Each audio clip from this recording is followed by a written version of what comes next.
আসসালামু আলাইকুম প্রিয় দর্শক, অন্য মঞ্চের আলাপচারিতায় আপনাদের সকলকে স্বাগত জানাচ্ছি। সুপ্রিয় দর্শক শ্রোতা মণ্ডলী, আপনি এই মুহূর্তে আমাকে যে যেখান থেকে দেখছেন এবং পরবর্তী যে যেখান থেকে দেখবেন, আপনাদের সকলকে জানাই আমি আমার প্রাণঢালা অভিনন্দন এবং শুভেচ্ছা। যে বাংলাদেশে নিযুক্ত ভারতীয় হাইকমিশনারদের পরিবার, শুধুমাত্র হাইকমিশনার নয়, হাইকমিশনার সহ যারা আছেন, মানে হচ্ছে ছোট বড় সমস্ত কর্মকর্তা কর্মচারীদের পরিবারের লোকজনকে আগামী 72 ঘন্টার ভিতরে ভারত সরকার ভারতে প্রবেশ করার জন্য বা চলে যাওয়ার জন্য নির্দেশনা জারি করে দিচ্ছেন। এবং নির্দেশনাটা জারি করেছেন বাংলাদেশ সময় রাত 11:30টায়, যার কারণে আপনার সাথে সাথে সকলে না জানলেও 7টার পর থেকে যখনই পত্রিকাগুলো পাবেন তখনই হয়তো বুঝে যাবেন যে কাহিনী এটা ঘটে গেছে। এবং আপনারা জানেন যে সারা কুক, ব্রিটিশ অ্যাম্বাসেডার যিনি বাংলাদেশে নিযুক্ত, তিনি তারেক জিয়ার সাথে দেখা করেছিলেন এবং তারেক জিয়ার সাথে দেখা করে রাতেই দিল্লি চলে গিয়েছিলেন। এবং দিল্লি গিয়ে উনি বিভিন্ন জনের সাথে কথা বলেছেন। এবং মানে আজ দুপুরে বা বিকাল বেলায় উনি কয়টার সময়, এটা সঠিক এখন নিউজটা জানা যায়নি, তবে একটা গোল টেবিল বৈঠক ডেকেছেন।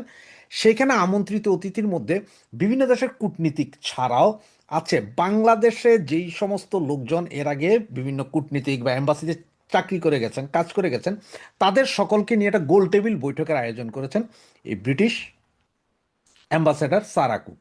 এবং সেটা সম্ভবত উনি করবেন হয়তো বা ব্রিটিশ অ্যাম্বাসি অফ দিল্লিতে অথবা কোনো 5 তারকা হোটেলে, জানি না কোথায় করবে। তবে উনি ওখানে সকলকে ডেকে বাংলাদেশের বর্তমান পরিস্থিতি নিয়ে বিভিন্ন সে আলোচনা করবেন। সে আলোচনার কি বের হয় সেটা হয়তো আমরা জানবো হয়তো রাতের ভেতরে। তবে এটা খুব অশনি সংকেত যে বাংলাদেশে নিযুক্ত ব্রিটিশ হাইকমিশনার, অবশ্য উনিই সবচেয়ে পুরনো বর্তমানে, তার মানে আমেরিকান রাষ্ট্রদূত মাত্র এসেছেন, উনি অনেক আগে থেকে কাজ করেন, উনি জানেন। এবং যেহেতু উনি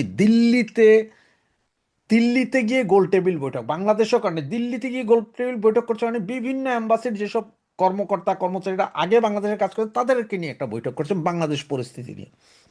এই অবস্থায় হঠাৎ 11:30টায় ভারত সরকার ওনার এম্বাসিতে চাকরিরত যত কূটনীতিক এবং আপনার একদম কর্মচারী, সর্বোচ্চ হাই লেভেলের কূটনীতিক থেকে অফিসার কর্মচারী যারা পরিবার নিয়ে বাংলাদেশে বসবাস করে, যেমন ঢাকা, চট্টগ্রাম, রাজশাহী, খুলনায় বিভিন্ন, কারণ ওনার পরিবার নিয়ে বসবাস করে, তাদের সকলের পরিবার, মা বাবা ভাই বোন স্ত্রী পুত্র কন্যা, মানে যে যেভাবে আছেন সকলকে বলেছেন যে বাংলাদেশ থেকে আগামী 72 ঘন্টার ভিতরে বেরিয়ে চলে যাওয়ার জন্য, ইন্ডিয়াতে যাওয়ার জন্য। এবং এটা শুরু হবে সকাল থেকে।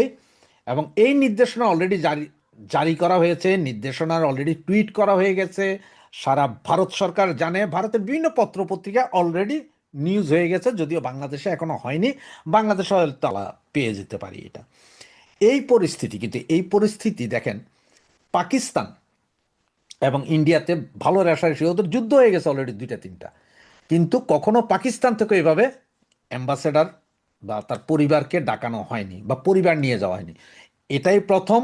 এবং এটাই প্রথম ভারত সরকার সর্বপ্রথম তাদের যে এম্বাসি এবং এম্বাসির যেসব লোকজন আছে, অ্যাম্বাসেডার সহ এম্বাসির যেসব লোকজন আছে, তাদের পরিবারকে সর্বপ্রথম 72 ঘন্টার ভিতরে দেশে নিয়ে যাচ্ছে। শুনতে পাচ্ছি যে ওনারা হয়তো কর্মচারীর সংখ্যা প্রায় 70% কমিয়ে 30% রেখে বাকি সব নিয়ে যাবেন, কারণ কখন কি হয় বলা যায় না। যেই পরিমাণ থাকবে বিভিন্ন ওনাদের কনসুলেটগুলোতে, সেগুলো হচ্ছে মানে একটা হেলিকপ্টারে যেমন 7 জন 8 জন যে পরিমাণ উঠানো যায় ওই পরিমাণ ছাড়া বাকি সব উঠিয়ে নিয়ে যান, টোটাল খালি করে দিবেন ওনারা, এটা শোনা যাচ্ছে। তবে ওই যে পরিবার এবং কর্মচারী কমানো, এটা কিন্তু 100% শিওর, পরিবারকে 72 ঘন্টার ভিতরে ভারত সরকার ভারতে চলে যাওয়ার নির্দেশ দিয়েছেন। আপনাদের কি মনে হয়? ধন্যবাদ আপনাকে। আপনার দর্শকদের, দেশে বিদেশে সকল বাংলাভাষী যত দর্শক যেখানে আছে সকলকে শুভেচ্ছা, সালাম এবং নমস্কার। আপনি ঠিকই বলেছেন যে জামাত এবং বিএনপি নামক জোকের মুখে চুন কে দিয়েছে? স্বয়ং আর্মি। কিভাবে দিল? সেই দিকে আসে। আওয়ামী লীগ কিন্তু অন্যান্য সময় তাদের কর্মসূচি ঘোষণা করে, অদ্ভুত ব্যাপার, কোনো কর্মসূচি দেয় নেই 23শে জুন। আমি বরং অবাক হয়ে গেছি। কিন্তু মজার বিষয়, এটা পালন করে দিল বাংলাদেশের সেনাবাহিনী। জামাত, আমার ভাবির পোলারা সম্মিলিতভাবে এরা বাংলাদেশের আওয়ামী লীগের প্রতিষ্ঠা বার্ষিকী পালন করে ফেললো। মানে অনেকটা মাগনা কামলা দিল আওয়ামী লীগের জন্য। সেই সাথে আরেকটা জিনিস প্রমাণ হয়ে গেল যে যে নিষিদ্ধ আওয়ামী লীগ মানে ধরা পড়লেই জেল, জরিমানা, শাস্তি, তাই না? তো সেই নিষিদ্ধ দলকে ঠেকাইতে আবার 71 সালে 93,000 সেনাবাহিনী ছিল, 2026-এ 23 জুন 95,000 সেনাবাহিনী মাঠে নামিয়েছে জলপাই রঙের। আরো মজার বিষয় হচ্ছে যে যারা বলতো আমার ভাবির পোলারা বিএনপি, জামাত, এটা তারা তো ঘোষণা দিয়েছে 6 জেলায়, কিন্তু কাজ করেছে তো 64 জেলাতেই। এটা কি হুম, আপনারা জানেন হুম, না? নাকি আপনার ওয়াকার হুম, ভাইয়ের মিলাদের দাওয়াতে অংশগ্রহণটা বলতেছিলাম? সবচেয়ে মজার বিষয়, যারা এতদিন বলতো আমাদের জামাত এবং বিএনপির ভাইরা আর শিবির এবং ছাত্র দলের ভাবির পোলারা বলতো পুলিশ ছাড়াই সে দেখ ছাত্রলীগ, পুলিশ ছাড়াই সে দেখ আওয়ামী লীগ, পুলিশ ছাড়াই সে দেখ স্বেচ্ছাসেবক লীগ। আলহামদুলিল্লাহ 2024 সাল থেকেই তারা সেনাবাহিনী ছাড়া চলতে পারে না। মানে এইটা যে একটা হাস্যকর ব্যাপার, মানে মানে বিষয়টা এরকম যে আমরা যে কি আর বলবো, যে আপনি বুঝে যেহেতু কাসেম চাচার ভাতিজা হাসি দিয়েছে, তার মানে জনগণ বুঝে ফেলেছে। মানে যারা এতদিন বললো যে আমার তুই মাটি দিয়ে ঢেলাসকে, নিশ্চয়ই। ইট দিয়ে ঢেলাসকে, তারা এখন পাথর দিয়ে ঢেলায়। যে তাহলে কিন্তু খেলবো না, খেলবো না, পাথর দিয়ে ঢালে মাটি দিয়ে ইট দিয়ে ঢাললে খেলবো না, তারা এখন পাথর মারা শুরু করছে। মানে এই যে একটা বিটলামি ফাতরামি, তবে এত প্রমাণিত হয়ে গিয়েছে যে বাংলাদেশ আওয়ামী লীগকে কিরকম ভয় পায়। মোল্লা লাগে, মিলিটারি লাগে, আমার ভাবির পোলারদের লাগে, জামাত লাগে, শিবির লাগে, বিএনপি লাগে, তারপরে কি বাংলাদেশ বচ্চত পার্টি নামে একটা পার্টি খুলছে, তাদের লাগে, তারপরে কেসকি বান্দির পোলা শাহরিয়ারকে লাগে। আবার কেসকি বান্দির পোলা শাহরিয়ার কিন্তু অরিজিনাল, তার মা কামের বেটি ছিল। এটা তো সমস্যা নেই, পৃথিবীর যে কোনো নারীর গর্ভ থেকে যে কেউ জন্ম নিয়ে পৃথিবীর শ্রেষ্ঠ হতে পারে, তাতে আমরা না করি না, কিন্তু সে অরিজিনাল কেসকি বান্দির পোলা, সেটা মনে করিয়ে দিলাম আর কি জামাতের। তারপর টাকলা ভুয়া শুরু করে সবাই মাঠে নেমে গেছে। বাংলাদেশের সাংবাদিক, বুদ্ধিজীবী, তারপরে চিঙ্কু বাম, সবাই আওয়ামী লীগের বিরুদ্ধে নেমে গেছে। বোঝা গেল যে Awami League versus all, with সেনাবাহিনী, পুলিশ বাহিনী, বিজিবি, তারপর আর কি কি আছে, আনসার মানসার, আর জঙ্গি মঙ্গিরে তো গোপনে আছেই, ওই হিসাব তো আলাদা। মোল্লা মিলিটারি সবাই মিলে লেগেছে। অর্থাৎ বোঝা গেল যে সরকারি আওয়ামী লীগের চাইতে বেসরকারি নিষিদ্ধ আওয়ামী লীগ অনেক শক্তিশালী। এটা প্রমাণ হয়ে গেছে এই 23 জুনে। তিনি সঠিকভাবে পালন করতেছেন, সর্বশেষ যেটুকু বাদ আছে তার দাঁড়িয়ে রাখার মাধ্যমে সেটা প্রমাণ করে দিয়েছেন। আর যেটুকু বাদ রেখেছে ওটা বিমান বাহিনীও দাঁড়িয়ে রেখেছেন আগেই। আর তারপরে যেটুকু বাদ রয়েছে সেটা কাসেম চাচার ভাতিজা শুরু করে দিছে, এখন আল্লাহ জানে সামনে কি ঘটবে। যাই হোক, এখন যেটা বলতেছিলেন যে ওয়াকার সাহেব তার দায়িত্ব পালন করতেছেন কিনা, জনগণের বিরোধিতা করতেছেন কিনা, তার পাপ পূর্ণ হয়েছেন কিনা। উনি ঠিক মতো করছেন 2024 সালের 5ই আগস্টে তার পাপের 16 কলা পূর্ণ হয়ে গেছে। বাংলাদেশে যে এই যে আওয়ামী লীগ সরকার উচ্ছেদ হয়েছে, এটার পিছনে ওই যে মাস্টার মাইন্ড ভাবির পোলা কিন্তু এখন অস্বীকার করেছে।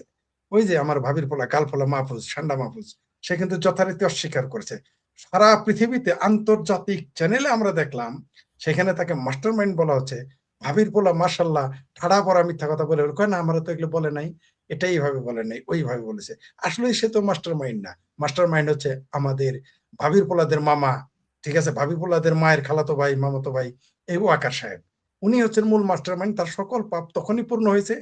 এখন যা দেখতেছেন এই 22-23 মাসে, এগুলো তার পাপ পূর্ণতা পাওয়ার পরে শাকে বোঝার উপরে শাকের আটি হচ্ছে। তার পাপের বোঝার বা 16 কলা পূর্ণ বহু আগেই হয়ে গেছে। তার জন্য তো দাড়ি রাখা শুরু করছে। কয়দিন পরে দেখবেন যখন টুপি পরা শুরু করবে, তখন মনে করবেন যে একেবারে 32 কলা পূর্ণ হয়ে গেছে, 16 কলা না 32 কলা। এটা দ্বিতীয় হলো যে আপনি বললেন যে একজন লিখেছেন যে হামাসের মিছিল হয়েছে কিনা। দেখেন, এইখানে বাংলাদেশের অধিকাংশ মানুষই হামাস মাইন্ডেড। এর মিছিল হওয়া না হওয়াতে কিছু হয় না, ঘরে ঘরে, পালে পালে, দলে দলে, প্রত্যেক মাদ্রাসা, এগুলো কি মাদ্রাসা মানেই তো হামাসের ঘাঁটি। মাদ্রাসা আমি বলছি না, এটা এটা দুষ্ট লোকেরা বলে, আমি বলি না।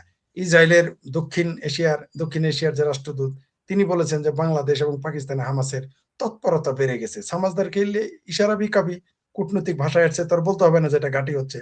তার চাইতে বড় কথা, তার বলতে হবে কেন? বাংলাদেশের মানুষ তো নিজের স্বীকারই করে যে তারা হামাসের সমর্থক। এটা বলার কি আছে নতুন করে? এটা তো আমরা তো সবাই জানি। ইভেন বাংলাদেশের হিন্দু যারা, তারাও কেউ কেউ হামাসের পক্ষে, শুধু মুসলমান না। কি একটা বিচিত্র ব্যাপার না? বাংলাদেশে যত চিঙ্গুবাম হিন্দু আছে, ওই দিন আমি একটা চ্যানেলে বলেছি যে বাংলাদেশের হিন্দুরা যারা আওয়ামী লীগে জায়গা পায় না, বিএনপিতে জায়গা পায় না, জাতীয় পার্টিতে জায়গা পায় না, এমনকি জামাত শিবিরও জায়গা নিতে পারে না, তারা না হয় বামপন্থী, এটা তো আমার দেখে অনেকেই গালাগালি করেছে, বিশেষ বিশেষ জায়গায় আমাকে নিয়ে সমালোচনা করেছে, ফরিদ হিন্দু বিদ্বেষী। আচ্ছা, আমি হিন্দু বিদ্বেষী কেমন হইলাম? উচিত কথা তথাবাতে বিলাই বাজার। আর দ্বিতীয়ত এবার আসি, একটা কথা তখন বলতে ভুলে গেছি, সেটা হলো যে বাংলাদেশ আওয়ামী লীগের 23শে জুন ঢাকাতে ঠেকাতে আপনাদের আমি বলেছি যে 95,000 সৈন্য এসেছে, আপনারা রাগ করেছেন। শুধু এখানে পাকিস্তান বাহিনী আছে, রেঞ্জার আনছে, তারপর তুরস্কের বাহিনী আছে অপ্রকাশ্য। শুধুমাত্র এখন আগামী 23শে জুনে দেখবেন নেটো বাহিনী আনবে। আগামী 23শে জুন নেটো আইনে আওয়ামী লীগকে রক্ষা করতে হবে, ঠেকাইতে হবে। তাছাড়া এই ওয়াকার ভাইয়াও পারবে না, কাসেম চাচার ভাতিজা যত লম্বা দাঁড়িয়ে রাখুক, তিনি ওয়াকারকে রক্ষা করতে পারবেন না, পারবেন না, পারবেন না, পারবেন না। কারণ 23শে জুনে নেটো বাহিনী আনতে হবে আওয়ামী লীগ ঠেকাইতে। কারণ বাংলাদেশের জনগণ আগামী 23শে জুন পর্যন্ত অপেক্ষা করবে বলে আমার মনে হয় না। আমার ধারণা ছিল 28 সালে বা 29 সালে আওয়ামী লীগ ক্ষমতায় আসবে, কিন্তু 23শে জুন দেখার পর আমার মনে হয়েছে এই যে 3 দিন আগে, অর্থাৎ 26-এর 23শে জুন দেখার পর মনে হচ্ছে যে 24শে জুন আর পার হচ্ছে না। আগামী 24শে জুনে 23শে জুন আগামী 23শে জুনে আপনার এই চ্যানেলে হয়তো আমরা অন্য কথা আলোচনা করব, যে আমরা চলে এসেছি, মুক্তিযুদ্ধের পক্ষের মানুষ চলে এসেছে, আমার ভাবির পলাতক, ইউনুস পলাতক, আসিফ সার পলাতক, তারপরে ওই যে আরো কারা কারা যেন আছে, মানে এই যে ডাক্তার মাসুদ যে বলেছে শেখ হাসিনাকে বললেন আমি কি মাল, সেই মালটাকে আমরা খুঁজে পাবো না। তারপর জামাতের আমির চলে যাবে পাকিস্তানে, চামারের দেশের সম্পাদক মাহমুদুর রহমান যাবে পাকিস্তানে, তারপরে যে কেসকি বান্দির পোলা শাহরিয়ার আর টাকলা ফুয়াদ, এদের আমি তো দিব্য চোখে দেখতে পাচ্ছি পাবলিক এদের পেটে পাড়া দিয়ে, আপনি তো পরামর্শ উচ্চারণ করতে দেন না, নারী ভরি বললাম, অন্য কিছু বললাম না, নারী ভরি বের করে ফেলবে। এখন আপনি আপনি আপনি বিয়ে দিতে গেছেন বড় মেয়ে, আপনি নিয়ে এসেছেন ছোট মেয়ে, তো বিয়েটা হবে কেমনে? আপনি নাম লেখলেন যে নূরজাহানরে বিয়ে দিবেন, পরে দেখা গেল নূরজাহান না, ওটা বিলকিস বেগম। তাহলে বিষয়টা কি হইলো? এটা তো হইতে পারে না। আপনি ঠিকই আছে, আপনার কথা ঠিক, আমার কন্যার বিবাহ, তো কন্যার বিবাহে তো লেখছেন তো নূরজাহান বেগম, কিন্তু বিলকিসকে নিয়ে গেলে তো হবে না, নূরজাহান বেগমকে দিতে হবে। আপনি বললেন যে তাকে নোটিশ দিয়েছি, রাইট, নোটিশ দিয়েছেন, সত্য, ঠিক আছে, কোনো সন্দেহ নাই। নোটিশের সাথে তো মিল নেই। হ্যাঁ হ্যাঁ হ্যাঁ, এখন বরং তাকে তো 420 মানে 420 420 ধারা, এই যে যেটাকে যারা আপনাকে কষা জাহিদ, তাকে আমি অন্য নামও দিয়েছি এখন। উনি ছিল আগে মান্না ভাইয়ের পেতিপাড়া, এখন হয়ে গেছে তিনি তারেক রহমানের পাড়া, একটু উন্নত হয়েছে, পেতিপাড়া থেকে পাড়াতে উন্নত হয়েছে। তো তারেক রহমানের পাড়ার কি আকল নাই? তিনি নিয়ে গেছেন সার্ক ভিসা, ফাত্রামি করার জায়গা পায় না। সে নিজে বলছে, এই পেতিপাড়া ডাক্তার জাহেদ নিজে বলছে সে সার্ক ভিসা নিয়েছে। সার্ক ভিসা নিয়ে গেলে আপনাকে যেতে দিবে কেন? সেখানে তো সার্ক ভিসার তো প্রশ্নই আসে না। আমি একবার বলেছিলাম আপনার এই চ্যানেলে, সরি একটু এই চ্যানেলে বলেছিলাম যে ভারতের পায়ে পা লাগিয়ে আমরা চাচ্ছি যে আমাদের আক্রমণ করো। ভারতের পায়ে পা লাগিয়ে শুধু কোনো এখানে কোনো ইস্যু নেই, মানে উনি ডিপ্লোম্যাটিক পাসপোর্ট না নিয়ে গিয়ে পায়ে পা লাগিয়ে শুধু ঝগড়া করছেন প্রতিবেশী দেশের সাথে, শুধু তিনি আমাদের মানে এই যে এক গোষ্ঠীর যে ভারত বিদ্বেষকে উস্কে দিচ্ছেন, এই তো উস্কে দিচ্ছেন। যে আপনি অতীতের একটা কথা বলেছেন, খুবই সুন্দর কথা বলেছেন, যে সৈয়দ আবুল হোসেন সাহেবকে তখন লাল পাসপোর্ট নেয়নি বিধায় পদত্যাগ করতে বলেছেন শেখ হাসিনা, এবং তিনি পদত্যাগ করেছেন। তাকে বাধ্য করা হয়েছে রাজনীতি, তাকে মন্ত্রিত্ব ছেড়ে দিতে। দেখেন সেখানে সে নিয়মের বহির্ভূত কাজে তার মন্ত্রীকে ছাড়ে নাই। কোথাকার কোন কষা জাহিদ, কোথাকার কোন পাড়া জাহিদ, তারেক রহমান যে একটা মুসলেখা সরকার, যে কষা জাহিদ থেকে সে বলতে পারতেছে না বাবা তুই পদত্যাগ কর, বা তার ঘেঁটি ধরে বাইরে করে সাহস পাচ্ছে না, কতটুকু মুসলেখা দিয়ে দিছে বুঝতে পারছেন তো। আর কি বলবো কষা জাহিদের কথা, তাকে কুলাঙ্গার বলে তার বিরুদ্ধে বক্তব্য দেওয়ার সাহস নেই, কিন্তু 32 নম্বর বাড়ি ভাঙতে পারে, উপহার নিতে পারে। আরো একটা জিনিস দেখেন আপনি, সেটা হলো যে যার গরু সে কয় বানজা, পরশুরে কয় বছর বিয়ানি। সরকার বলতেছে আমি কূটনৈতিক চিঠি দিয়েছি, আর এই কষা জাহেদ বলছে আমি সার্কের পাসপোর্ট নিয়ে গেছি। এখানেই তো পাটপারি। অর্থাৎ আপনি গেছেন যাত্রা দেখতে, সিনেমার টিকিট থাকলে হবে, গেছেন সিনেমা দেখতে, সার্কাসের টিকিট নিয়ে গেলে হবে। আরে ভাই আপনি তো লেখছেন সার্কাস দেখতে যাইতেছে, ওইখানে তিনি যাত্রা টিকিট নিয়ে হাজির যে আমি আনারকলি দেখতেছি, হবে না তো? আপনাকে তো ওইটা আপনি, আচ্ছা আপনি ফুটবল খেলতে গেছেন, আপনার গায়ে জার্সি থাকতে হবে না? আপনি যদি জার্সি ছাড়া যান, আপনি যদি লুঙ্গি আর পায়জামি পরে যান, আপনাকে দিবে জায়গা? দিবে না তো ভাই, আপনি সেটা মানতে হবে। তাই সরকার ওইখানে বদনামি করেছে, কষা জাহিদে বদনামি করেছে, দুইজনে মিলে ফাত্রামি করেছে। তো ভারতের সাথে ফাত্রামি এগুলো চলবে না, ভারত এগুলো বুঝে। এখন সমস্যা হইলো যে আমাদের তো মানির মান পাহাড়ের সমান, মানে এদের যত বেজ্জতি করেন এক কোদাল যাবে, কারণ মান তো জি এদের পাহাড়ের সমান। এদের তো জি আপনার জি জি জি জি বেজ্জতি করতে, এত বড় একটা বেজ্জতি করলো আমাদের, তারপরেও কিভাবে যে মুখ দেখে সরকার এবং এই কষা যায় আমি বুঝে উঠি। আমি হলে এই জায়গায় কষা যাই দিলে আমি এখন পালায় চলে যেতাম দুবাই, আর নাহলে চলে যেতাম উগান্ডা লজ্জায়। প্রথমত আপনারা দেখেছেন যে বাংলাদেশ আওয়ামী লীগ নিষিদ্ধ, ছাত্রলীগ নিষিদ্ধ, জয় বাংলা স্লোগান দিলেই তাকে জেলে উঠতে হয়। আমরা দেখেছি একটা শিশু জয় বাংলা বলার কারণে তাকে কিভাবে নির্যাতন করতেছে বাংলাদেশের পুলিশ, আপনারা দেখেছেন দৃশ্যগুলো। জয় বাংলা বলার কারণে জেল দেওয়া হচ্ছে, জয় বাংলা বলার কারণে পেটানো হচ্ছে, মেরে ফেলা হচ্ছে, বাড়িঘর ভাঙচুর হচ্ছে, জ্বালিয়ে দেওয়া হচ্ছে। তাহলে আওয়ামী লীগ তো নেই, কারা বলে এই কথা? যেমন আমাদের মাননীয় মুসলেকা স্বরাষ্ট্রমন্ত্রী বলেছেন যে বাংলাদেশে তো আওয়ামী লীগ নেই, এটা একটা মাফিয়া পার্টি। দুইটা কথা বলেছেন, একটা হলো বাংলাদেশ আওয়ামী লীগ নেই, আর একটা বলেছেন মাফিয়া পার্টি। রাজনৈতিক দল মাফিয়া পার্টি কিভাবে হয় আমি বুঝতে পারলাম না। যাই হোক, স্বরাষ্ট্রমন্ত্রী 17 বছর তাকে তার দলকে খুঁজে পাওয়া যায়নি, পাশাপাশি এই মুসলেকা স্বরাষ্ট্রমন্ত্রীকেও আমরা দেশে খুঁজে পাইনি, তাকে পাওয়া গিয়েছিল শিলং। শিলং থেকে এসেই তিনি মন্ত্রী হয়েছেন। যাই হোক, সেটা অন্য বিষয়। তিনি বলেছেন আওয়ামী লীগকে খুঁজে পাওয়া যায় না। আচ্ছা, আওয়ামী লীগকে খুঁজে পাওয়া না গেলে আওয়ামী লীগকে নিষিদ্ধ করেছেন কেন? আওয়ামী লীগ দুর্বল দল, আওয়ামী লীগ বাংলাদেশের মানুষের কাছ থেকে প্রত্যাখ্যাত, জুলাই সন্ত্রাসী আন্দোলনের মাধ্যমে আওয়ামী লীগকে তাড়িয়ে দেওয়া হয়েছে, জুলাই আন্দোলনের মাধ্যমে বাংলাদেশের জনগণ আওয়ামী লীগকে প্রত্যাখ্যান করেছে, ভালো কথা। নিষিদ্ধ করলেন কেন? আচ্ছা, নিষিদ্ধ করছেন ভালো কথা, কারণ আপনাদের তো মুরুদ নাই আওয়ামী লীগকে মোকাবেলা করার, তাই নিষিদ্ধ করতে হবে, তাই না? আপনারা এও জানেন যে নিষিদ্ধ করলেই শুধু হবে না। আমরা দেখেছি তৎকালীন সময়ে নিষিদ্ধ করার পরেও কেউ কেউ বলতো যে আওয়ামী লীগের কোনো লোক স্বতন্ত্র প্রার্থী হইতে পারবে না। নিষিদ্ধ করেই তারা থামেনি, স্বতন্ত্র প্রার্থী হইতে দেবে না। বুঝতে পারছেন তো? তারপরেও কি হয়েছে, আমার ভাবির পোলারা, আমার ভাবির মাইয়ারা বলল বাংলাদেশে আওয়ামী লীগের কোনো অস্তিত্ব নাই। অনেক নেতা, মন্ত্রী, এমপি, রাজনীতিবিদ, কোনো সাংবাদিকও বললো না না না, বাংলাদেশে আওয়ামী লীগের কোনো অস্তিত্ব নাই। তাহলে ভাই আর্মি নামাইছেন কার ডরে? যৌথ বাহিনী নামাইছেন কার ডরে? বলেন বলেন বলেন, কার ডরে নামাইছেন? জিনপুরি ডরে, ভূতের ডরে, কার ডরে নামাইছেন? আপনি যদি আওয়ামী লীগ দেশে নাই থাকবে, আপনি কার ডরে সেনাবাহিনী নামালেন আমাকে একটু বুঝাই বলেন। এবার একটু মস্করা করি, শোনেন। আমার ভাবির পোলারা তখন তো বিভিন্ন দলে গুপ্ত ছিল।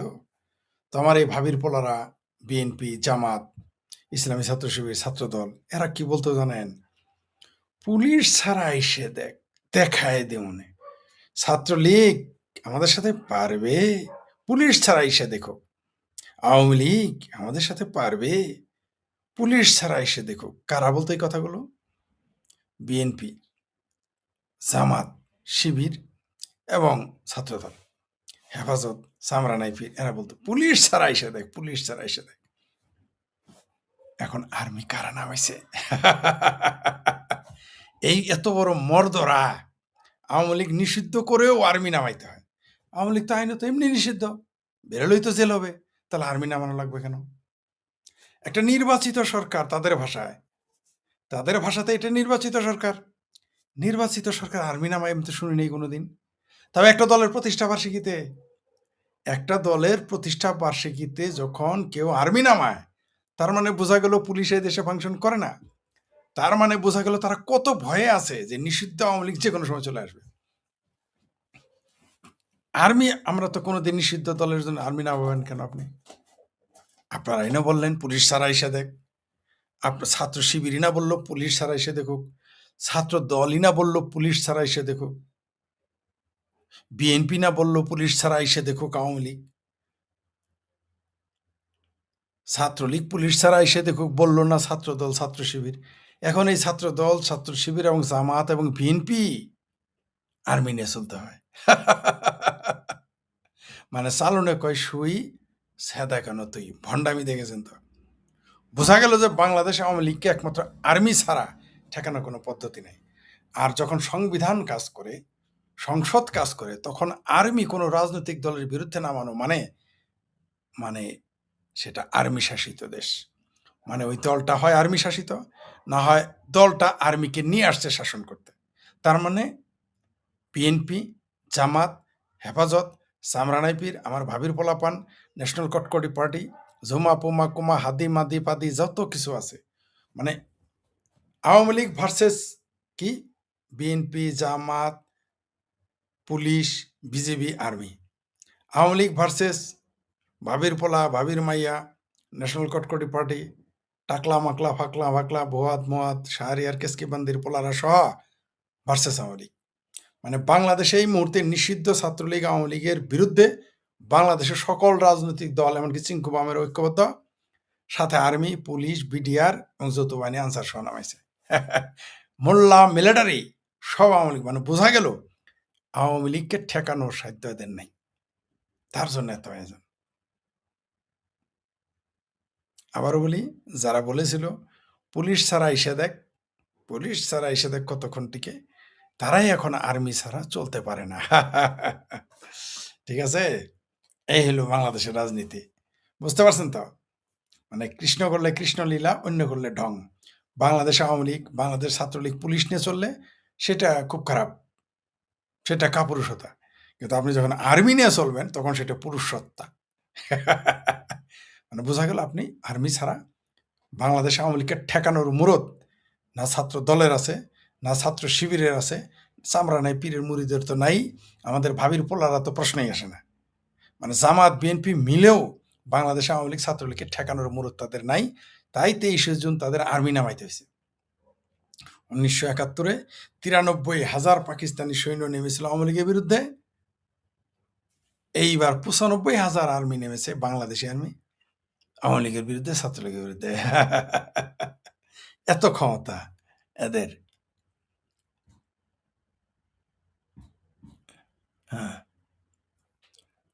একজন লিখেছেন, কিছু কমেন্টস শোনাই। তারেক রহমান যে শুধু নিকৃষ্ট নয়, তিনি হচ্ছেন মুসলেকা প্রধানমন্ত্রী। বাংলাদেশেই তো এত দুর্বল, এত ব্যর্থ, এত নপুংসক, এত মুসলেকা প্রধানমন্ত্রী এই প্রথম আমরা দেখলাম। আপনি ঠিকই বলেছেন। এটাই আমি বলেছি যে 23শে জুন সবাই মাত্র শুধু পাকিস্তান থেকে সেনাবাহিনী তো আছেই গোপনে, তুরস্কেরও সেনাবাহিনী বাংলাদেশের গোপনে আছে। এই মুহূর্তে বাংলাদেশের নেটো বাহিনী রাখা বাদ দিয়েছে। এই এই আওয়ামী লীগের বিরুদ্ধে নেটো বাহিনীকেই শুধু আনা বাদ রেখেছে। নেটো বাহিনী আগামী 23শে জুনে দেখবেন নেটো বাহিনীও নিয়ে আসবে, নিশ্চিত থাকেন, নিশ্চিত থাকেন। আগামীতে নেটো বাহিনী আনবে আওয়ামী লীগ ঠেকাইতে, তাছাড়া টিকতে পারবে না।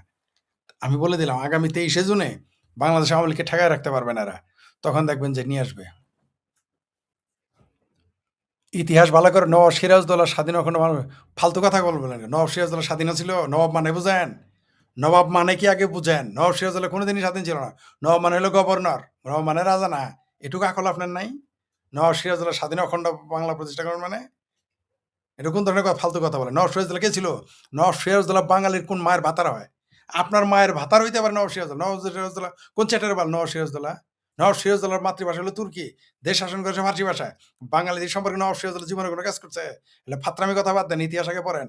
নবাব সিরাজদৌল্লার সাথে বাঙালি, বাংলা ভাষা, সংস্কৃতির কোনো সম্পর্ক ছিল না। সে ছিল বিদেশি শাসকের প্রেতাত্মা। তারা বাংলাদেশকে শাসন করছে, হিন্দু মুসলমান সবাইকে। তার ধর্ম ছিল, সে ছিল শিয়া। এলে জানেন আপনারা? নবাব সিরাজদৌল্লার নাম নিয়ে এলে হয়ে গেল। নবাব সিরাজদৌল্লা নামে নাটক বানাইছেন, আর বহুত কিছু হয়ে গেছে।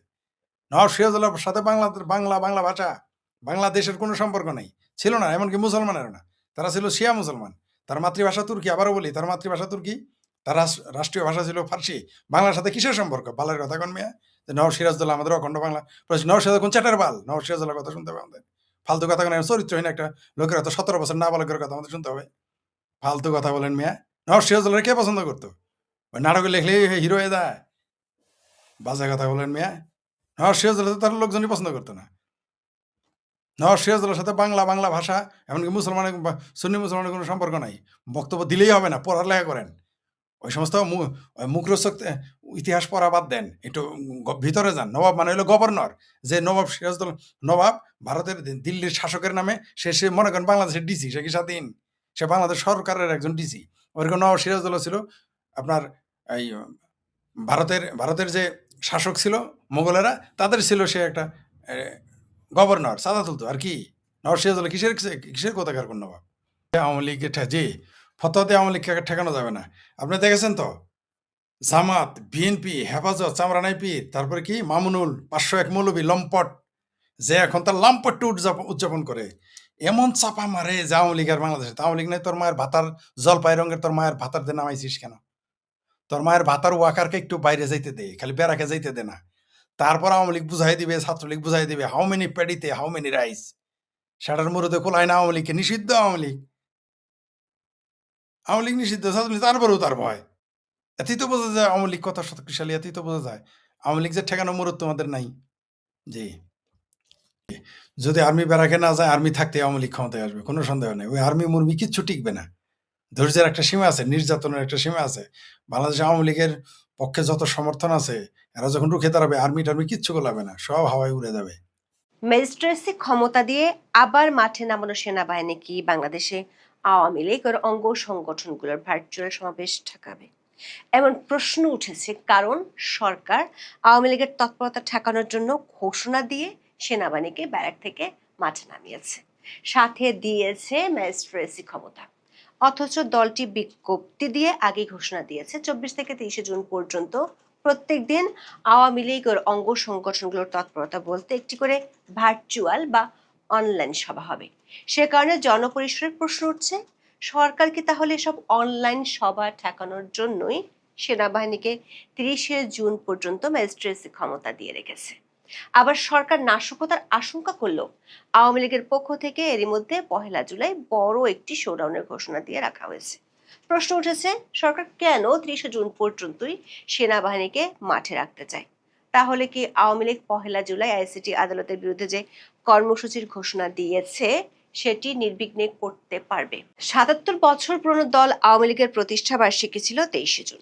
দিনটি উপলক্ষে বাংলাদেশে সরকারের নির্বাহী আদেশে কার্যক্রম নিষিদ্ধ থাকা দলটি মিছিল করা সহ কিছু কর্মসূচির ঘোষণা দিয়েছিল। তার আগে বাংলাদেশের পুলিশ ও সরকার এসব কর্মসূচিকে ঘিরে নাশকতার আশঙ্কা করে ব্যাপক প্রস্তুতি নেয়। আওয়ামী লীগের ওয়েবসাইটে গত 19 জুন একটি প্রেস রিলিজ প্রকাশ করা হয়। সেই প্রেস বিজ্ঞপ্তিতে 23 জুন দলটির 77তম প্রতিষ্ঠা বার্ষিকী উপলক্ষে 4টি কর্মসূচির কথা তুলে ধরা হয়। আওয়ামী লীগের পক্ষ থেকে এই বিজ্ঞপ্তি দেওয়ার আগের দিন মানে 18 জুন পুলিশ সদর দপ্তর থেকে বিশেষ সতর্কবার্তা দেওয়া হয়। ওই সতর্কবার্তায় বলা হয়েছিল, দেশের বিভিন্ন জেলায় দলীয় কার্যালয়ে পতাকা উত্তোলন ও প্রতিষ্ঠাবার্ষিকীর ব্যানার নিয়ে দলটির নেতা কর্মীরা মিছিল করতে পারে। এর ফলে অন্যান্য রাজনৈতিক দল, বিশেষ করে এনসিপি নেতা কর্মী ও বৈষম্য বিরোধীদের সাথে সংঘর্ষ তৈরির আশঙ্কা আছে। পাশাপাশি আইন শৃঙ্খলা বাহিনীর সদস্যরা আওয়ামী লীগের কর্মকাণ্ডে বাধা দিলে আইন শৃঙ্খলা বাহিনীর উপর ক্ষুব্ধ হতে পারে। এর পরদিন থেকে পুলিশ ব্যাপক ধরপাকড় শুরু করে। শুধু ঢাকা মহানগর পুলিশের পক্ষ থেকে বিজ্ঞপ্তি দিয়ে জানানো হয়েছিল, আওয়ামী লীগের মিছিল ঢাকাতেই 18,000 পুলিশ সদস্য মোতায়েন করা হয়েছে। কিন্তু সরকার পুলিশের উপরও পুরোপুরি আস্থা রাখতে পারেনি। মাত্র 1 সপ্তাহ আগে ব্যারাকে ফিরিয়ে নেওয়া সেনাবাহিনীকে ডাকে সরকার। 3টি জেলা ও 3টি মহানগরীতে সেনা মোতায়েনের জন্য সেনা সদরে চিঠি দেয় সরকার। সেই চিঠিতে বলা হয় 23 জুন থেকে 30 জুন পর্যন্ত এই 6টি জেলা ও মহানগরীতে সেনাবাহিনী মোতায়েন করা হবে এবং সেই সাথে সেনাবাহিনীকে ম্যাজিস্ট্রেসি ক্ষমতাও দেওয়া হয়েছে। পরে 5 জেলায় বিজিবি মোতায়েনের সিদ্ধান্ত নিয়েছে সরকার। স্বাভাবিকভাবে রাজনৈতিক মহল এবং জনপরিসরে বিষয়টি নিয়ে ব্যাপক আলোচনা হয়। বিশেষ করে অন্তর্বর্তী সরকারের আমল থেকে বলা হচ্ছিল, সেনাবাহিনীর সিভিল প্রশাসনের দায়িত্ব পালন করতে গিয়ে ক্লান্ত। আবার অতীতে কখনোই বাংলাদেশে কোনো একটি একক রাজনৈতিক দলের কর্মসূচি ঠেকানোর জন্য সরকার কখনোই সেনাবাহিনী মোতায়েন করেনি।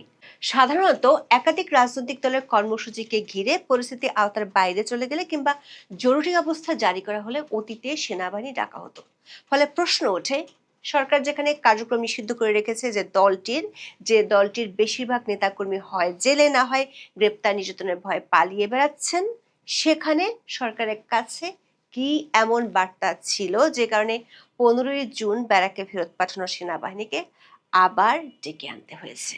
তাও আবার প্রতিষ্ঠা বার্ষিকী 23 জুন হলেও কেন 30 জুন পর্যন্ত সেনাবাহিনীকে ম্যাজিস্ট্রেসি ক্ষমতা দিয়ে মাঠে রাখা হবে? পুলিশ সূত্রে জানা গেছে গত 22 মাসে আওয়ামী লীগ ও এর সহযোগী সংগঠনের নেতা কর্মী ও সমর্থকদের বিরুদ্ধে 1868টি মামলা হয়েছে।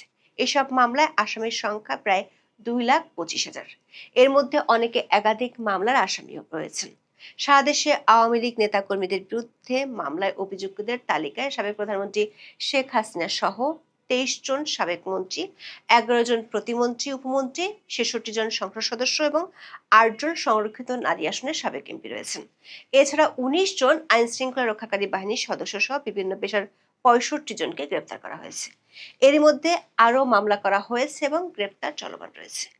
দুর্নীতি দমন কমিশন সূত্রে জানা গেছে আওয়ামী লীগ নেতাদের বিরুদ্ধে 399টি মামলা দায়ের করা হয়েছে।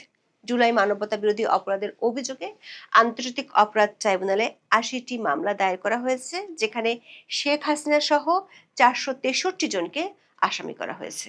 এদের মধ্যে 174 জনকে ইতিমধ্যে গ্রেপ্তার করা হয়েছে, পলাতক আছেন 288 জন। এমন অবস্থায় আওয়ামী লীগের তৎপরতায় পরিস্থিতির এমন কি অবনতি হলো যে সেনাদের নতুন করে নামাতে হলো। প্রথমে দেখে আসি আওয়ামী লীগ গত 19 জুন যে প্রেস বিজ্ঞপ্তি দিয়েছিল সেখানে কি কি কর্মসূচির কথা বলা আছে।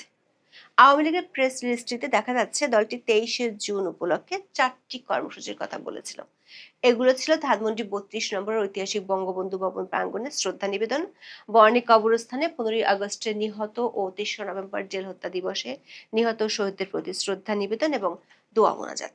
এছাড়া টুঙ্গিপাড়ায় জাতির পিতার সমাধিতে শ্রদ্ধা নিবেদন এবং কমপ্লেক্স মসজিদ ও সারা দেশের সকল মসজিদে বাদ জোহর, দোয়া মাহফিল এবং সারা দেশে ধর্মীয় উপাসনালয়গুলোতে বিশেষ প্রার্থনা ও দুস্থদের মাঝে খাদ্য বিতরণ। এই 4টি ছিল 23 জুনে আওয়ামী লীগের মূল কর্মসূচি। আর সাংগঠনিক কর্মসূচি হিসেবে সংবাদ বিজ্ঞপ্তিটিতে বলা হয়েছে প্রতিষ্ঠাবার্ষিকীর দিনে ঢাকাসহ দেশব্যাপী জাতীয় ও দলীয় পতাকা মিছিল হবে। দেখা গেছে শুধু সরকার ও সরকারি বাহিনী নয়, সরকারি দল বিএনপি এবং বিরোধী দল জামাত এনসিপি ছিল মারমুখী অবস্থানে। পুলিশ সূত্রে জানা গেছে সেনাবাহিনী নামানো সত্ত্বেও দেশের কমপক্ষে 23টি জেলায় আওয়ামী লীগ ও অঙ্গ সংগঠনের নেতা কর্মীরা মিছিল করেছে। ছোট পরিসরে হলেও গোপালগঞ্জ সহ 5টি জেলায় কেক কেটে প্রতিষ্ঠাবার্ষিকী উদযাপন করা হয়েছে। 23 জুন বিডি নিউজ 24 প্রকাশিত এক খবরে বলা হয়েছে আওয়ামী লীগের প্রতিষ্ঠাবার্ষিকী উপলক্ষে রাজধানীর বেশ কয়েকটি স্থানে বিক্ষোভ মিছিল করেছে দলটির নেতাকর্মীরা।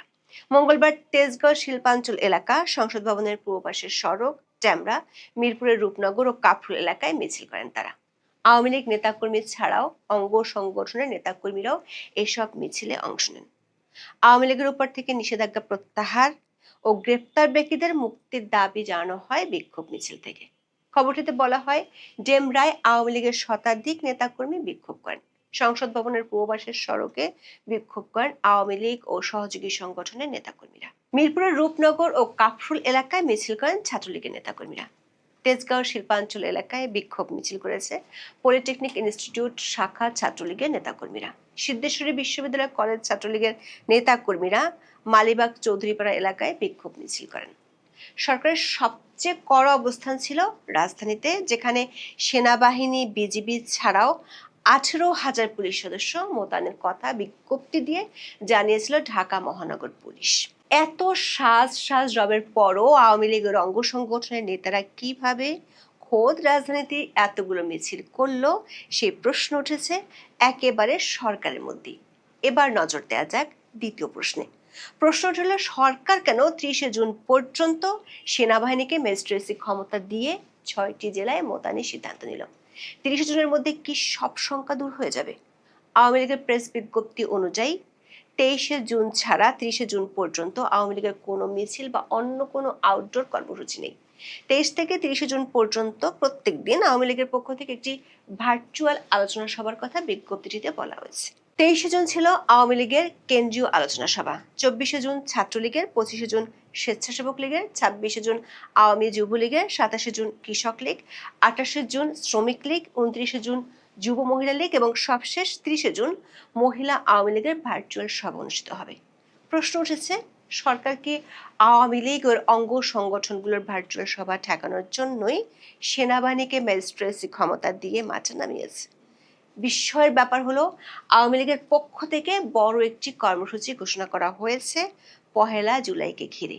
ওই দিন বাংলাদেশের সাবেক প্রধানমন্ত্রী ও আওয়ামী লীগ সভানেত্রী শেখ হাসিনার বিরুদ্ধে আইসিটি আদালতের দেয়ার রায় এবং আইসিটি আদালত বাতিলের দাবিতে দেশব্যাপী বিক্ষোভ ও প্রতিবাদ সমাবেশের ডাক দিয়েছে দলটি। 19 জুন দেয়া প্রেস বিজ্ঞপ্তিতে অন্য কর্মসূচির সাথে পহেলা জুলাইয়ের কর্মসূচি ডাকা হয়েছে।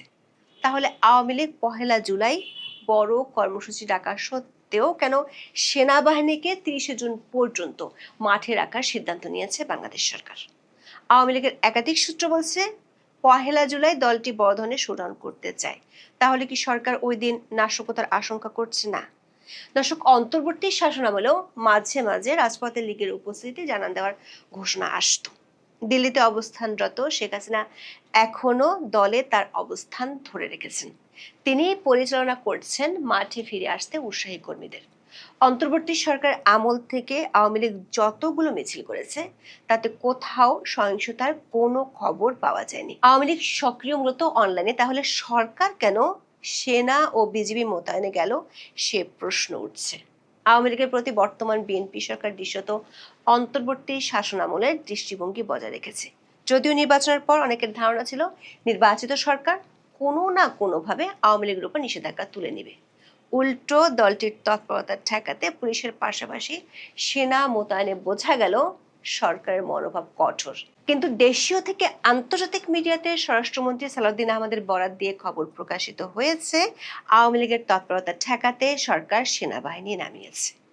একটি গণতান্ত্রিক সরকার, একটি রাজনৈতিক দলের যে দলটির কার্যক্রমের উপর নিষেধাজ্ঞা আছে, যে দলটির নেতাদের মাথার উপর হাজারো মামলার খড়গ ঝুলছে, সেই দলটিকে ঠেকাতে সেনাবাহিনী মোতায়েন করার কারণে প্রশ্ন উঠছে, তাহলে কি দলটি এতটাই শক্তিশালী যে তাকে স্বাভাবিক প্রক্রিয়ায় ঠেকানো যাচ্ছে না? এই প্রশ্ন বড় হয়ে দেখা দিচ্ছে, কারণ সেনাবাহিনীর পক্ষ থেকে বারবার বলা হচ্ছিল অন্তর্বর্তী শাসনামলের টানা দায়িত্ব পালন করে সেনাবাহিনী ক্লান্ত। আবার সেনাবাহিনীর মূল দায়িত্ব দেশ রক্ষার, আইন শৃঙ্খলা রক্ষায় তাদের প্রশিক্ষিত করা হয়নি। এই অবস্থায় পুনরায় সেনাদের মাঠে আনার সিদ্ধান্ত নিয়ে নানা মহলে প্রশ্ন ওঠাটাই স্বাভাবিক। আবার প্রতিনিয়ত সন্ত্রাসীরা পুলিশ আর র্যাবের উপর হামলা চালাচ্ছে। অন্তর্বর্তী সরকারের আমলের তুলনায় পুলিশের উপর হামলার চিত্র কমেনি। প্রশ্ন উঠেছে, অপরাধীরা যেখানে পরিস্থিতির অবনতি ঘটিয়ে চলেছে সেখানে আওয়ামী লীগকে কেন সরকার বড় হুমকি হিসেবে দেখছে? আমরা দেখলাম ইতিমধ্যে তিনি ট্রেনে করে বেইজিং এ পৌঁছেছেন। চীনের ডালিয়ানে তিনি ওয়ার্ল্ড ইকোনমিক ফোরাম এর যে প্রোগ্রাম ছিল সেখানে অংশগ্রহণ করেছেন। সেখানে তারেক রহমান ছাড়াও আরো বিদেশি 5 জন প্রধানমন্ত্রী ছিলেন। তাদের মধ্যে কাজাখস্তান, সাউথ কোরিয়া ইম্পর্টেন্ট, আর 3টা দেশ তো আরো ছোট ছোট। প্রধানমন্ত্রী তারেক রহমান কাজাখস্তানের প্রধানমন্ত্রীর সাথে একটা মিটিং করেছেন। এগুলো খুবই স্বাভাবিক ঘটনা। আরো যে করেননি এটা আমি অবাক হয়েছি। সাধারণত 6 জন যখন প্রধানমন্ত্রী থাকে, আমাদের ফরেন মিনিস্ট্রি ভালোভাবে কাজ করলে 5 জনের সাথেই 5টা বৈঠক আসলে প্রধানমন্ত্রীর করানো যেত। প্রধানমন্ত্রী তারেক রহমানের যে জায়গাটায় প্রশংসা করতে হবে যে ওনার খুব ভালো একটা পিআর টিম আছে। আমরা দেখলাম যে তারা হোটেলে সাংবাদিক সম্মেলন করছেন। এটা যদিও সরকারের অর্থ খরচ হয় এইসব কাজে, অনেক লোকজন এর জন্য নেওয়া হয়েছে, সেটা একটা দিক আছে। কিন্তু তারা সবকিছু ফেসবুকে দিচ্ছেন। বিএনপির যে ফেসবুক আছে, প্রাইম মিনিস্টার্স অফিসের যে ফেসবুক আছে, আর সেগুলা কিছু কিছু আমাদের ফরেন মিনিস্ট্রির দুর্বল প্রতিষ্ঠানটি শেয়ার করছে। তো প্রধানমন্ত্রীর জন্য সবচেয়ে ভালো হতো যদি তার জন্য এই যতগুলো গিনি, মন্টিনিগ্রো, মঙ্গোলিয়া, এরকম মোট 6টা দেশের 5টা প্রধানমন্ত্রী, তারেক রহমান সহ 6 জন, আর চীনের প্রধানমন্ত্রী তো আসেনি, 7 জন। 7 জনের মধ্যে 5 জনের সাথেই আসলে প্রধানমন্ত্রীর জন্য তারা একটা বাইল্যাটারাল মিটিং ব্যবস্থা করার চেষ্টা করলে সেটা খুব, তার যে স্ট্রং পিআর টিম প্রধানমন্ত্রীর, তাদের জন্য একটা ভালো খোরাক হতো আর কি। যদিও এই ধরনের মিটিংয়ে গুরুত্বপূর্ণ দেশে না হলে আসলে মিটিংগুলো এগুলো সবই পাবলিক ডিপ্লোমেসি, বাংলাদেশের মানুষকে দেখানোর জন্য করা। এগুলোতে যে খুব বেশি কোনো কিছু চেঞ্জ হয় তা না। তবুও একজন সরকার প্রধান, অন্যান্য দেশের সরকার প্রধান যারা ছোট্ট একটা জায়গায় উপস্থিত ছিলেন, এটা দাভোসও না, সামার দাভোস দালিয়ান, যেটা বুঝতেই পারছেন, দাভোসে অনেক বেশি সরকার প্রধানরা উপস্থিত থাকে, কিন্তু এই সামার দাভোসটা হলো সেই তুলনায় এটার পরিসর ক্ষুদ্র এবং এটার প্রোফাইল লোয়ার। যা হোক, প্রধানমন্ত্রী শুধু একজনের সাথে কেন করলেন বৈঠক, বাকিদের করলেন না, এটা আমার চোখে লাগলো। এটা অত্যন্ত সুযোগ ছিল, এই জন্য বলছি। তারপরে উনি দালিয়ান থেকে বেইজিং গেলেন ট্রেনে করে।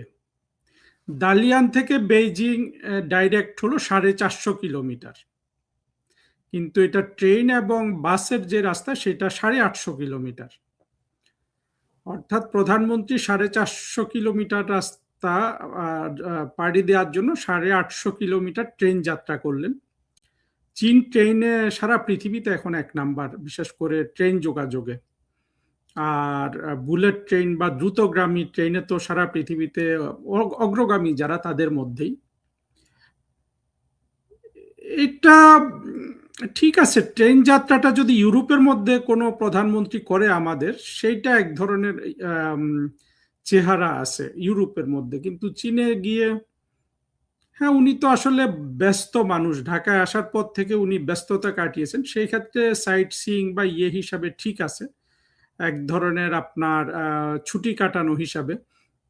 কিন্তু একজন ব্যস্ত প্রধানমন্ত্রীর জন্য এটা সময় নষ্ট হিসাবে দেখা যেতে পারে, কারণ উনি যদি প্লেনে যেতেন, এটা আধা ঘন্টা থেকে 1 ঘন্টার জার্নি, সেটা তো ট্রেনে যাওয়াতে খুব বেশি সময় লাগে নাই, 4 ঘন্টা লাগার কথা। কিন্তু সবচেয়ে বড় কথা হলো যে যেটা আসলে একজন প্রথম প্রধানমন্ত্রী, উনি জীবনেও প্রথম প্রধানমন্ত্রী, আবার বাংলাদেশে একটা নতুন সরকার গঠন করেছেন, সেই ক্ষেত্রে তারেক রহমানের এই ভিজিটটা যেটা মানুষ দেখতে চায়, যে একটা চাকচিক্যময় স্টেট ভিজিট হলো, সেই চেহারাটা এটার আসলে থাকছে না আর কি। এখন প্রধানমন্ত্রী তো পছন্দ করে ট্রেনে ভ্রমণ করেছেন, উনি চাইনিজ ট্রেন দেখলেন, অভিজ্ঞতা অর্জন করলেন, কিন্তু রাষ্ট্রীয় সফর হিসাবে এটা অনেকটা, যারা এটাকে ওই চেহারায় দিতে চাইবেন যে উনি নিজেই ধর্ণা দিচ্ছেন চায়নাতে, মানে হলো যে কি, চাইনিজরাও কি ওনাকে অফার টফার করেছে যে চলো আমাদের একটা বিমানে তোমাকে ডালিয়ান থেকে বেইজিং এ নিয়ে যাই, আমরা জানি না। কিন্তু প্রধানমন্ত্রীর জন্য এটা একটু ডিমিনিশিং, একটু তাকে ছোট করে, কারণ উনি তো বাংলাদেশের প্রধানমন্ত্রী। এটা অবশ্য বিএনপি বা যারা তাদের সমর্থক আছে তারা এটাকে বিভিন্ন কূটনীতি নাম দিচ্ছে, ট্রেন কূটনীতি ইত্যাদি, আসলে তা নয়। স্টেট প্রোটোকলটাকে যদি আপনি সম্মান জানান, প্রধানমন্ত্রীর যদি এটা 15তম চীন সফর হতো বা 5ম 6ঠ, তখন হয়তো শোভন, কিন্তু বর্তমান অবস্থায় এটা মোটেও শোভন ছিল না। তবে এতে কিছু এসেও যায় না, যদি এগুলোকে গুরুত্বপূর্ণ কেউ মনে না করে, প্রধানমন্ত্রী তারেক রহমান যদি এগুলোকে গুরুত্ব না দেন, সেটাকে আমি খুব বেশি সেটাকে আমি অ্যাপ্রিসিয়েট করব। আর চীনের পত্রপত্রিকায় খুব বেশি বড় খবর নাই প্রধানমন্ত্রীর চীন সফর সম্পর্কে। তাদের যে কমিউনিস্ট পার্টির মুখপাত্র যেটা আছে, সেটার একটা ট্যাবলয়েড আছে ইংরেজিতে, গ্লোবাল টাইমস নামে, সেখানে কিছু কিছু আর্টিকেল প্রকাশিত হয়েছে, আর সেখানে আজকে একটা আর্টিকেল নিয়ে খুব আলোচনা হচ্ছে, কিন্তু আর্টিকেলটাতে আসলে বিশেষ কিছু নাই, স্বাভাবিক কথাবার্তা, শুধু একটু স্মরণ করিয়ে দেওয়া হচ্ছে যে, নাম মেনশন করেনি, আমেরিকার সাথে যে সর্বগ্রাসী বাণিজ্য চুক্তি করেছে এবং যেইভাবে বাংলাদেশ ইনক্রিজিংলি, বিশেষ করে প্রধানমন্ত্রী শেখ হাসিনা সরকারের পর ভূ রাজনৈতিক দ্বন্দ্বে জড়িয়ে যাচ্ছে, সেটা চীনের সাথে প্রধানমন্ত্রী তারেক রহমানের সম্পর্ক উন্নয়নে বাধা বিঘ্ন হতে পারে। আর একটা হতে পারে যে বাংলাদেশে তারা বলেছে যে যেই যেই সিভিল সোসাইটি নামে যে দুর্বৃত্তরা আছে, যারা 24-এর জঙ্গি উত্থানের সমর্থক, এরাও যে মার্কিন যুক্তরাষ্ট্রের পাপেট, এইটা আর কি ইনডাইরেক্টলি তারা বলেছে। এবং সেখানে বাংলাদেশকে একটু সবক দিয়েছে যে তারেক রহমান যে বলেন বাংলাদেশ ফার্স্ট, সেই রকম কিছু তিনি যদি করেন। এবং পাকিস্তান চায় না বাংলাদেশ, একটা ক্লোজ রিলেশনশিপের কথা বলা হয়েছে, কিন্তু খুব সতর্কভাবে ভারতের নাম এখানে উল্লেখ করা হয়নি, আর কারো নাম উল্লেখ করা হয়নি, মার্কিন যুক্তরাষ্ট্র বা ইউরোপ এদের। তো এগুলো দেখে যেটা মনে হচ্ছে, তারেক রহমান বেইজিং এ কি ধরনের রিসেপশন পান, তার সাথে কি ধরনের আলোচনা হয় এবং তিনি কতটা অর্থনৈতিক সহায়তা পান, এটার উপর আসলে আমরা আরো কিছু কথা বলবো। তবে এই পর্যন্ত এমন কিছু হয় নাই। সবচেয়ে লক্ষণীয় যে বিষয়টা সেটা হলো যে এটা যে তারেক রহমান সাহেবের একটা প্রথম স্টেট ভিজিট চায়নাতে, সেই চেহারাটা এটা নাই আর কি। এটা হলো যে যেখানে আপনি স্পিড বোর্ডে যেতে পারবেন সেখানে আপনি সাঁতার কাটছেন এত বড় চীন দেশে। তারেক রহমানের তার যে সফর সঙ্গীরা আছেন সবকিছু দেখে আপাতত এটাই মনে হচ্ছে। পাশাপাশি আমরা যেটা দেখছি যে বর্তমানে ভারতের যে নিরাপত্তা উপদেষ্টা অজিত দোভাল, তিনিও বেইজিং এ ছিলেন, এখনো আছেন কিনা জানি না। এবং চীন এবং ভারত তাদের সম্পর্ক ভালো করার চেষ্টা করছে, এটা আমি অনেক আগে বলেছিলাম। এই নিয়ে একটা আলাদা লেকচার দিব। বাংলাদেশের যে স্বাধীনতা বিরোধী আছে, যাদের মধ্যে সবচেয়ে অগ্রগামী আপনার বুদ্ধিজীবী হিসাবে, সেটা হলো যে ওই যে পাকিস্তান থেকে নৌকায় করে যে অ্যাটম বোমা এনে বসাতে চায় সেই অধ্যাপক শাহিদুজ্জামান, তার খুব আকাঙ্ক্ষা যে চীন, পাকিস্তান আর বাংলাদেশ এক হয়ে গিয়ে ভারতকে শায়েস্তা করুক। আর সে একটা যুক্তি দেখা যে পাকিস্তান যদি পারে একই সাথে মার্কিন যুক্তরাষ্ট্র আর চীনের সাথে সুসম্পর্ক রক্ষা করতে, একইভাবে বাংলাদেশ কেন পারবে না। এটা হলো শাহিদুজ্জামান সাহেবের আর্গুমেন্ট, এবং আমি বলবো যে খুবই স্মার্ট আর্গুমেন্ট। একটা জিনিস কি দেখতে হবে, আমাদের দেশের মৌলবাদী এবং স্বাধীনতা বিরোধী যারা আছে, তারা না প্রতিটা জিনিস ঘৃণার দৃষ্টিতে দেখে, যে ঘৃণা এবং ধ্বংস, যুদ্ধ করতেই হবে, ঘৃণা করতেই হবে। আমরা যারা মুক্তিযুদ্ধের পক্ষের শক্তি, আমরা কিন্তু দেখি যে আমরা অপোজিশনটা দেখি এবং আমরা কনস্ট্রাকটিভ ওয়েতে দেখি। এই দৃষ্টিভঙ্গি দুটার কিন্তু বিশাল পার্থক্য আছে। এটা নিয়ে আরেকটা লেকচার আমি দিব। তবে আপাতত তারেক রহমানের সফর নিয়ে আমার মনে হয় না বেশি কিছু মূল্যায়ন করার আছে। হিন্দু জাতি না, হিন্দু কোনো পৃথিবীতে কোনো ধর্মের নামে জাতি হয় না। মুসলমান জাতি হয় না, হিন্দু জাতি হয় না, ইহুদি জাতি হয় না, সম্প্রদায় হয়। এগুলো জাতি না ভাই। কারণ একজন হিন্দু যদি আমেরিকান হয়, তখন সে তো কি হইল? হিন্দু জাতি বলতে পারবেন? হিন্দু কোনো জাতি না, ইসলাম মুসলিম কোনো জাতি না, ইহুদি কোনো জাতি না, খ্রিস্টান কোনো জাতি না, এটা সম্প্রদায়। তো ঠিকই আছে, আমি ধরে নিলাম আপনার ভাষা বুঝতে পেরেছি, আপনার বুঝতেছে যে হিন্দুরা বাংলাদেশে এত কিছু করে নিরাপদ নয়, এত স্কুল কলেজ দান দক্ষিণা করেও নিরাপদ না। আপনারা জানেন যে টাঙ্গাইলে যে মির্জাপুর যে হসপিটাল বানিয়েছিলেন, কমোদিনী হসপিটাল, তাকে নৃশংসভাবে ৭১ হত্যা করেছে। কোনো লাভ নাই। হিন্দুরা এখানে যত দান দক্ষিণা করুক, কোনো লাভ নাই। এখানে জানি হিন্দুরা ২-৪ জন মন্দিরে বানানোর বদলে মসজিদও বানায় তাল মিলিয়ে চলার জন্য। এদেশের হিন্দুরা জানি বাড়িতে নিয়ে মুসলমানদের জামাতিদের গরুর মাংস খিলায় জানি, কিন্তু কোনো কাজ হবে না। আমার এক বন্ধু, আমি দেখেছি আমার সামনেই, আমার এলাকার কথা বলছে, এখানে গিয়ে এক জামাতি নেতাকে গরুর মাংস দিয়ে দাওয়াত খাওয়ায়, বলতেছে আপনার জন্য আমি বাজার থেকে গরুর মাংস এনেছি, খাওয়াইছে। কোনো কাজ হয় নাই। সে কিন্তু তার দৌড়ের উপর আছে এখনো। আবার বাংলাদেশে বামপন্থীদের দেখি গরুর মাংস, কোনো কাজ হবে না। শোনেন, তেল মেরে কোনোদিন আপনি টিকতে পারেন। আপনাকে প্রতিরোধ করতে হবে, আপনাকে রাজনৈতিক অধিকার নিতে হবে। আপনি যদি আপনার রাজনৈতিক অধিকার দখল না করতে পারেন, আপনি কিছু তেল মেরে কোনোদিন আপোষ করে কোনোদিন আপনি জিততে পারবেন না। কবুতর আর বাজ পাখির কখনো দিন আপোষ হয় না। আপনাকে কবুতর হলে আপনাকে বাজ পাখি খেয়ে ফেলবে। বাজ পাখির সাথে যদি আপনি ফাইট করতে চান, ঈগল হতে হবে, নয় বাজ পাখি হইতে হবে, তাহলে আপনি টিকতে পারবেন না। আপোষ করে কোনোদিন কেউ টিকতে পারে না। ঠিক আছে? এই যে আমাদের কিছুই নাই, ঢাল নাই, তলোয়ার নাই, আমরা কথা বলে যাচ্ছি, প্রতিবাদ করেন টিকে যাবেন, প্রতিবাদ না করলে আপনি বিপদে। এই দেখেন না, এক শেখ ফরিদ কত লোকের, কত রাজনৈতিক দলের ঘুম হারাম করে দিয়েছি, কত বড় বড় বিখ্যাত ব্যক্তিদের ঘুম হারাম করে দিয়েছি কথা বলার সময়, কিন্তু আপনারা তো কথা বলতে চান না। আপনাদের ঐক্য নাই, হিন্দু সম্প্রদায়ের ঐক্য নাই, তাই আপনারা নিধন হচ্ছেন, হতে থাকবেন, কিছু করেন, কেউ ঠেকাইতে পারবে না। যারা নিজেরা ঐক্যবদ্ধ না হয় তাদের কেউ রক্ষা করতে পারবে না, কখনোই সম্ভব নয়। জি, কিন্তু একতাবদ্ধ হলে সম্ভব টিকে থাকা। একজন লিখেছেন কলকাতা থেকে দেখছি, জি ধন্যবাদ আপনাকে।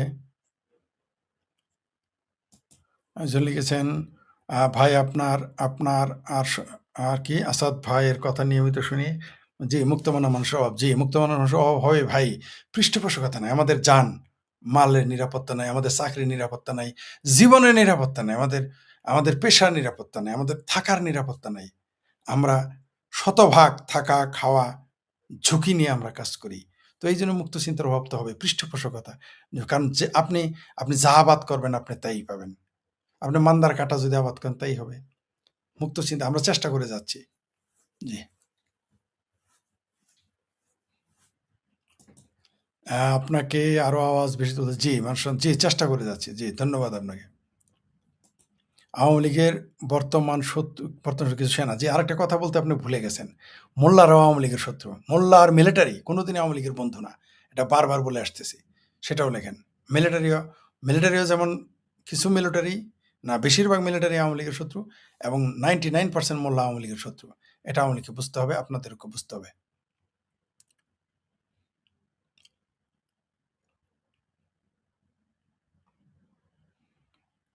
একজন লিখেছেন যদি আওয়ামী লীগ সাপোর্ট করি তবুও সমর্থন কিন্তু অনেক কম, বাস্তব হলেও আপনার বলার চেয়ে অনেক কম। জি, চেষ্টা আপনাদের এগিয়ে আসতে হবে। জি, গুড জব স্যার, জি গুড জব।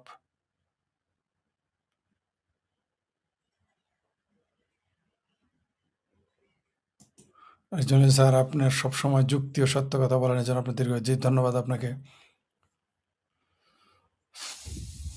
জি, একজন গুরুত্বপূর্ণ কথা লিখেছেন মনে হয়, যে দেশ দুনিয়াকে ভাষা দিবস দিয়েছে সেই দেশ আজ বাংলা ভাষা সংস্কৃতির বদলে আরবি সংস্কৃতির প্রবল প্রভাব।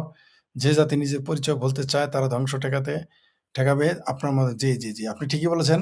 অদ্ভুত ব্যাপার, আপনারা জানেন যে কয়েকদিন আগে পাকিস্তানের এক লোক আরবি পোশাক পরেছিল, তার ঘেঁটি ধরে তার পোশাক খুলে ফেলে বলছে তুই আরবি পোশাক পরেছিস। কিন্তু তারপরেও বাংলাদেশ, পাকিস্তান, ভারতের মুসলমানরা আরবির পা চাটবেই, কিন্তু তাদের যে নিজস্ব সংস্কৃতি আছে এটা ভুলে গেছে। এটা হলো আমাদের দুর্ভাগ্য। যে সম্প্রদায়, যে জাতি নিজের জাতি এবং সম্প্রদায় নিয়ে গর্ব করবে না, সে জাতি ধ্বংস হয়ে যাবে, তাকে কেউ ঠেকাতে পারবে না। জি, আমরা ভাষা আন্দোলনের কথা বলেছি, বাংলা ভাষা দিবস দিয়েছি, কিন্তু আমরাই আমাদের ভাষাকে অবহেলা করতেছি আরবি আর উর্দুর দাপটে। জি, আপনার তথ্য, জি ধন্যবাদ আপনাকে।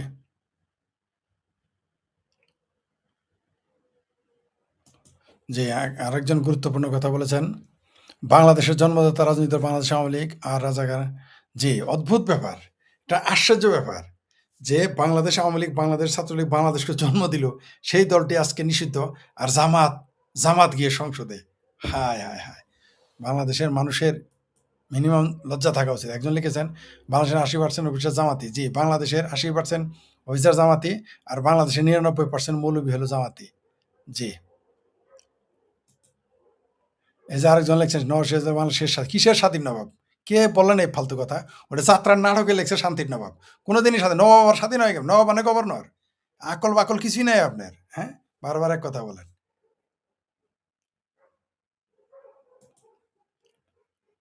জিন্দাবির কমরেড ফরিদ ভাই, বাংলাদেশ সরি আছে যাতে করে পাশে গেলে আমরা জি জি, আর সরি আইন দিলে আবার তখন সোজা হয়ে যাবে বাংলাদেশের মানুষ। বাংলাদেশ এখন চলছে পাকিস্তান সরকার ব্যবস্থায়। জি, ঠিকই বলেছেন। এই যে বাংলাদেশের মানুষ নওয়াব সিরাজউদ্দৌলা সাফাসাফি করে, ফালাফালি কুতাকুতি করে, আরে ভাই নওয়াব সিরাজউদ্দৌলা বাংলার জন্য জীবনে কি কামনা, বাংলার জন্য জীবনে একটা কাজ করেছে, বাংলা ভাষা, বাংলা সাহিত্য, বাংলা সম্পর্কে কি সে তো এগুলো পাত্তাই দিত না, কোনোদিনই বাংলা নিয়ে কিছু করে। নওয়াব সিরাজউদ্দৌলা কিনে লাভালাভি করে।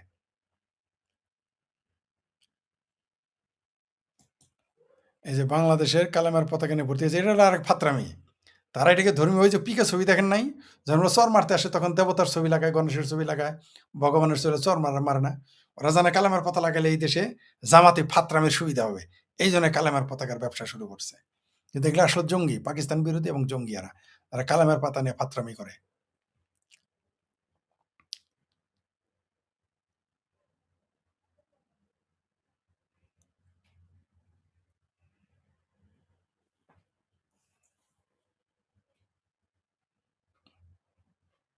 জি, ঠিকই বলেছেন।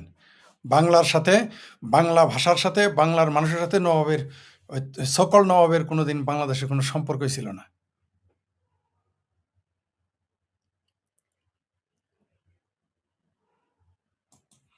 বাংলাদেশের মার্চ এপ্রিল মাসে গর্ভবতী যে এটা করেছে, মহিলাকে পেটের থেকে বাচ্চা বের করে হত্যা করা হয়েছিল। বাংলাদেশের মানুষ এই ভুলে যাবে, কারণ এরাদের দিল মে পাকিস্তান, মগজ মে আফগানিস্তান, কিন্তু ভিসা চায় আমেরিকা, কাতার, আমেরিকা, অস্ট্রেলিয়া, ইউরোপ, আমেরিকা, জাপানের ভিসা চায়। এলো বাঙালি। লিখেছেন ফরিদ দাদা, আপনাকে অসংখ্য ধন্যবাদ। জনগণ উগ্র সাম্প্রতিক জি। একজন লিখেছেন ফরিদ ভাই, আপনার সাথে কথা বলার জন্য ফেসবুকে আসতে বাধ্য। জি, ধন্যবাদ আপনাকে। Thank you very much.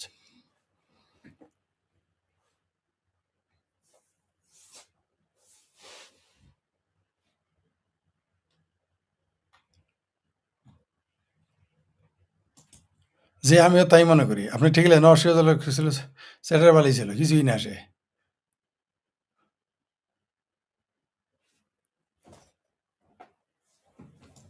একজন রাজাকারের বাচ্চা পাকিস্তানের কথা, তাই নাকি? এটা কে দিতেছে দেখি, দেখতেছি না তো কারা।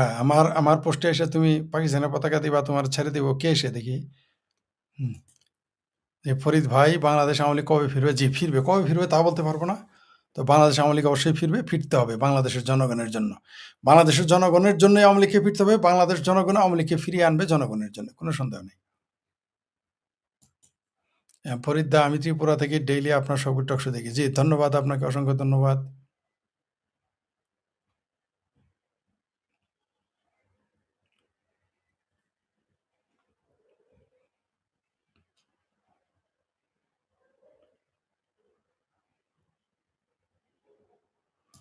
হ্যাঁ, আপনি ঠিকই বলেছেন যে ভারতে বাংলাদেশ স্বাধীন করতে সাহায্য না করে বাংলাদেশ অবস্থা বলেছেন যে তার চেয়েও খারাপ হতো, তার চাইতেও খারাপ হতো যদি ভারত আমাদের সহযোগিতা না করতো। বেলুচিস্তানের চেয়েও খারাপ হয়ে যেত বাংলাদেশের অবস্থা।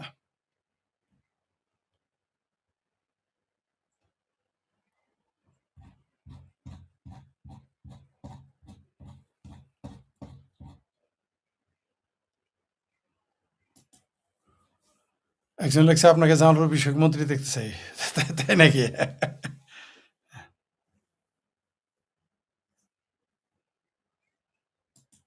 একজন লিখেছেন যে বাংলাদেশ অধিকাংশ মেইন স্ট্রিম মিডিয়াগুলো সব গুজব, পোস্টে ভর্তি ভারত নয় বাংলাদেশ আক্রমণ করবে, কি অদ্ভুত, ভারতের খেতে কাজ নেই। জি, ঠিকই বলেছেন।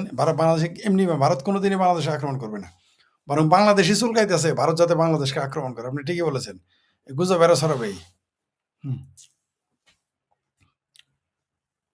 যে একজন সুন্দর কথা বলেছেন ফরিদ ভাই, বাংলাদেশের বাংলা মিডিয়া চৈতালি রাখে বক্তব্য, সেই বক্তব্যটি কেউ কাট করে শোনাচ্ছে, বরিশালের চরমনায় পীর রেজাল্ট করে।